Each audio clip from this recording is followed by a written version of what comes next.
As the year 2023 is about to end, let's take a look at the summits which has taken place in India and of the summits which India has been part of, and these summits has helped to increase India's stature into the global politics or into the global stage. Hello and welcome to the In Focus series section of Drishti IAS. I'm Aisha Singh, and in today's video we will be talking about the Rewind 2023 key summits of India. So first we'll be looking at the news, then about the summits that we'll be discussing is the Global South Summit, Shanghai Cooperation Organization, G7 Summit, Quad Summit, then a means practice question. Topic is of relevance from GS paper 2, that is international relations, and that is global groupings also. So these summits will actually help you to understand that what India is doing on the global stage and how India is flourishing and how India is impacting the global scenario.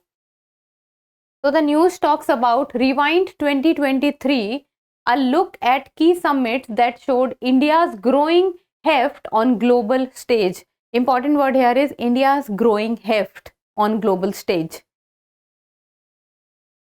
So India has emerged as a formidable player on the international stage and has already been described as the fastest growing economy, and the year 2023 has been of real great importance to India and has added considerable achievements to India's kitty when it comes to talking about India's position on the global level.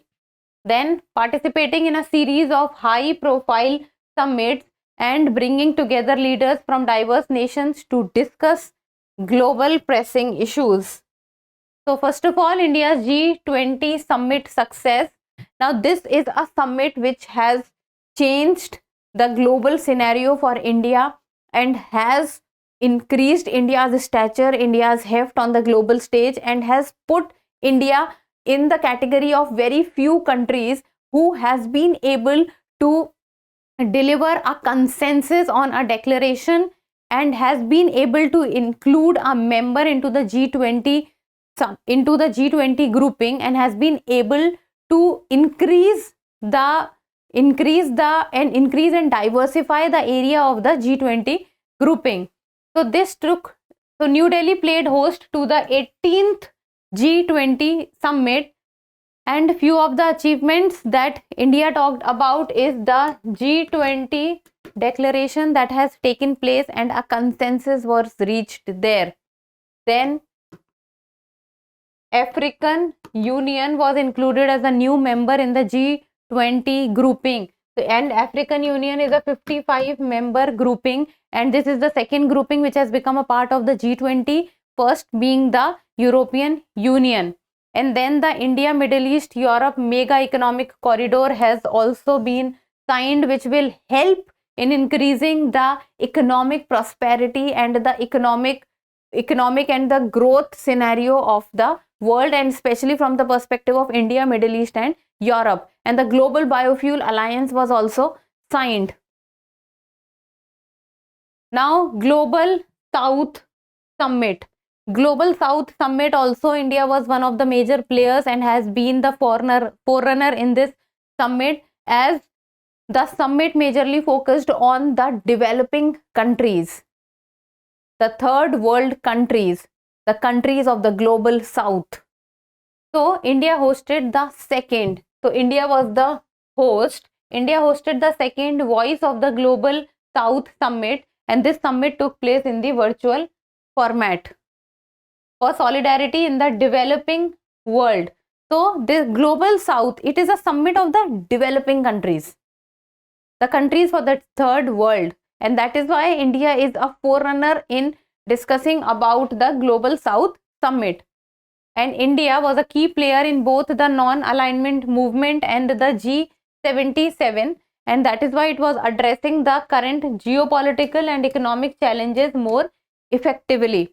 That whatever has been the challenges of the developing world, how the third world countries can come together and can prosper and can also help the other struggling countries when it comes to economic terms.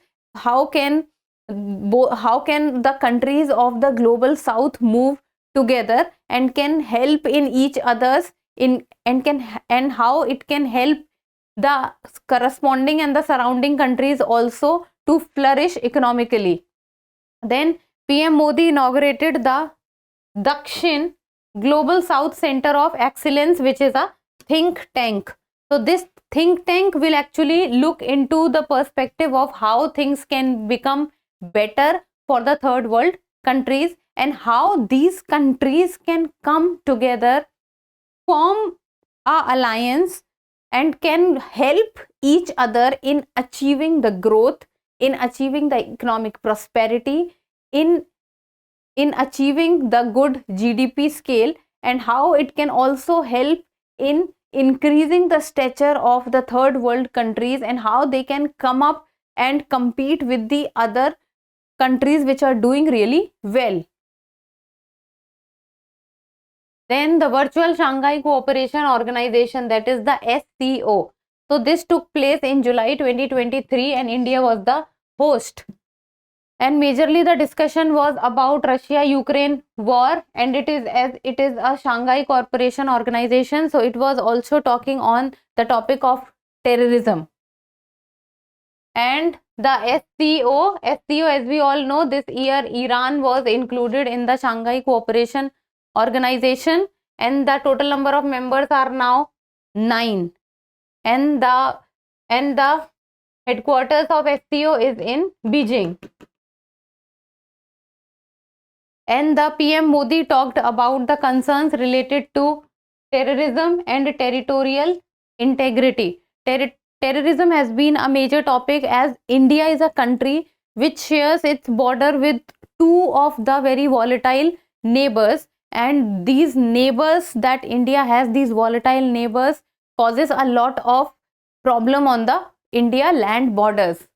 And then the New Delhi Declaration issued at the summit's conclusion. So the declaration was also issued and India also abstained from endorsing the SCO economic development strategy. So India stopped itself from endorsing the development strategy because of China's involvement in it. And the declaration emphasized the need for joint coordinated efforts by the international community. Because if coordination will not be there between countries, then what can be done cannot be achieved alone.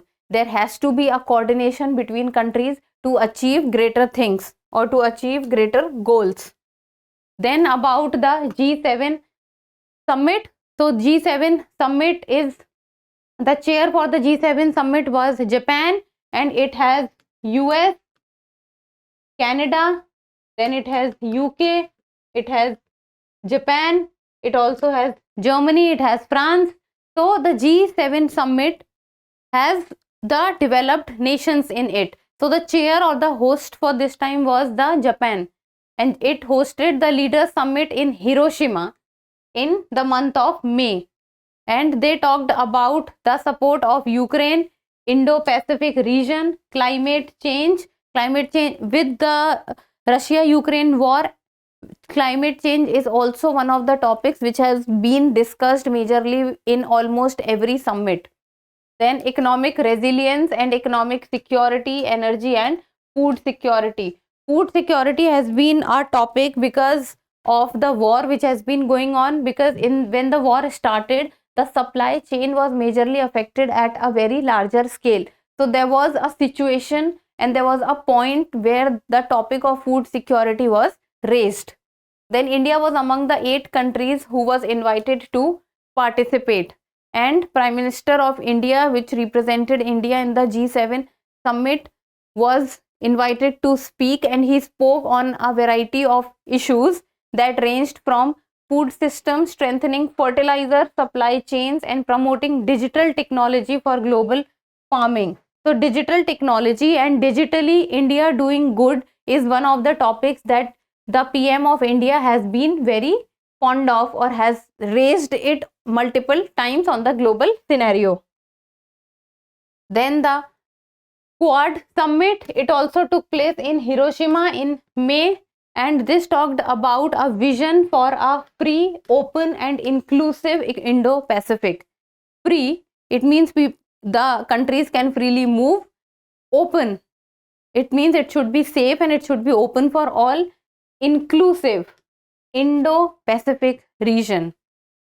And the Quad summit, we all know, has 4 countries, and it talked about upholding the principle of sovereignty, territorial integrity and peaceful resolution of disputes. Now, peaceful resolution of dispute is one of the topics that needed to be raised, because we see a lot of issues and disputes coming up, but the problem was that the resolution of, or the solving of the problem of the disputes is not happening. And when we talk about the Indo-Pacific region, the South China Sea is an western arm of the Pacific Ocean, but that South China Sea has a lot of major disputes among the countries. Then it released the Quad leaders vision statement, which talks about enduring partners for the Indo-Pacific. It means some major focus was on the Indo-Pacific. So the leaders agreed on the need to preserve the integrity of the United Nations, its charter and its agencies. As the US, Australia, Japan all wants that the Indo-Pacific region, if the Indo-Pacific region will be at peace, then the surrounding area will, then it will be of huge help to the surrounding area also. Now, in the end, a mains practice question, and you people need to do your answer writing practice, and this is for 10 marks, and it talks about India's active participation in key summits of 2023 demonstrates its evolving role and growing heft on the global stage, and you need to discuss. So how will you write it? Give a good introduction, then talk about the summits of which India has been part of, why these summits was important, and what role did India play in it. So try to do your answer writing practice, and that's all for today. Thank you so much for watching. Till we meet next time, keep reading and keep writing.